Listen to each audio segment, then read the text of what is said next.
Welcome to the Llangollen Canal at Chirk. The area holds many memories. It all came about in the Industrial Revolution originally, carrying all the coal, flour and everything else. It goes all the way back to the Horseshoe Poles, which is the feeder for the canal.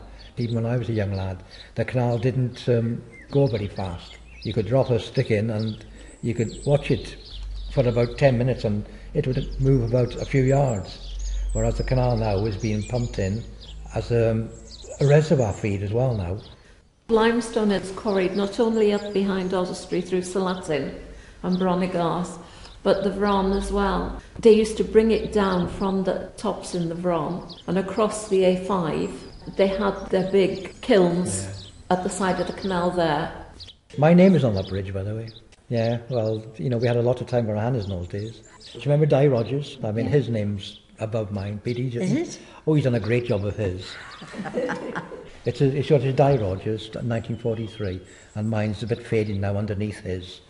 Gledwyd Wharf was the original place that the Glyn Valley Tramway came down to, and it brought slate and lime from the Kerrion Valley down to the canal and offloaded it onto the canal. When the railways came in, it then took it to Chirk, to the rail.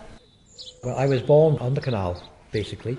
I mean, it's Gledwyd Terrace, but they were always called the coke ovens because there used to be storage sheds down there.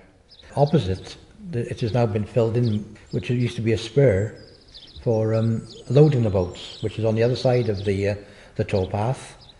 But the barges used to go up there, and they used to get loaded from the Priestland Colliery in those days. Along the right up until what was known as the New Inn, and before that the Navigation Pub, which is now the Poachers. It was a complete area for mooring the coal boats. Coal was the main thing, which has always been around here for many years, so till they all were shut, and maybe one day they'll open them up.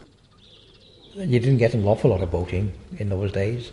You had the horse-drawn boat, which as a young lad I used to lead the horse. Because when I left there, I was only 7 when I left there, and I didn't have to lead the horse, he knew the way anyway, and the horse used to be stabled down by the aqueduct, in the stables there. There was a man for every so many miles virtually. They used, in this area, number 1 up here, for the canal people to live in and be directed to work, rather. And then but every 5 miles along the canal, there'd be another canal house, you know. Oh, look after the bank, look after the towpath, make sure the water wasn't leaking anywhere, and that cut down trees that were impeding anything or anybody. They were always very busy. They only went one speed, but they were always pretty busy. We used to use the flat-bottomed barge. And when we were kids, we used to jump in and take the plugs out. He was really horrible to children. We used to take these plugs out and they'd find it just about ready to disappear. But then he managed to pull it out. This is at the other end near to the aqueduct, you know. There was a lot of fish in the canal in those days, not like they've got now. And I mean fish. Edible it was. Nice big pike. You used to catch lots of eels in those days. When it was drained completely on the other side of the canal, lorries were driving up and down, you know, instead of the waterway. We never went down the road to the post office, which was working in those days. We just went down our garden, down to the canal, hopped across the bed of the canal, and it was very convenient. It was a pity they filled it up, really. My father used to work there. As a young lad, he went to work at the Ledger Farm, and that's where I spent a lot of my young days as well. I used to love going on the farm, obviously. Riding the horses and those. I didn't have tractors then, to ride them around the field. Towards the tail end of the war, there was an evacuee family here, but they had 2 of those cottages, the Welford. There used to be one down the cook ovens. Harry Rogers and his family, they had one. Yes. Anne Gofford, he was. Used to push me in the canal, if I remember rightly.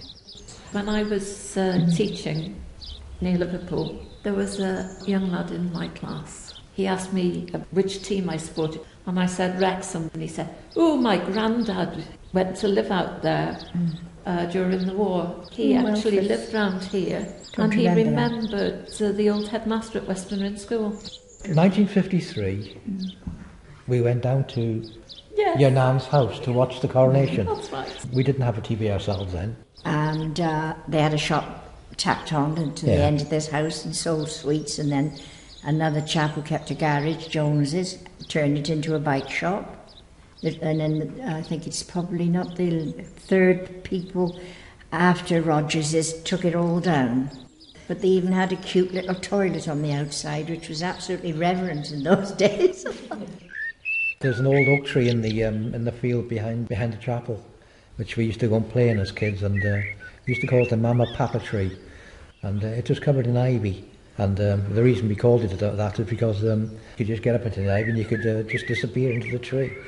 And obviously, if you wanted to get out of trouble, you used to go up the tree so nobody could find you. It's a good fun in those days.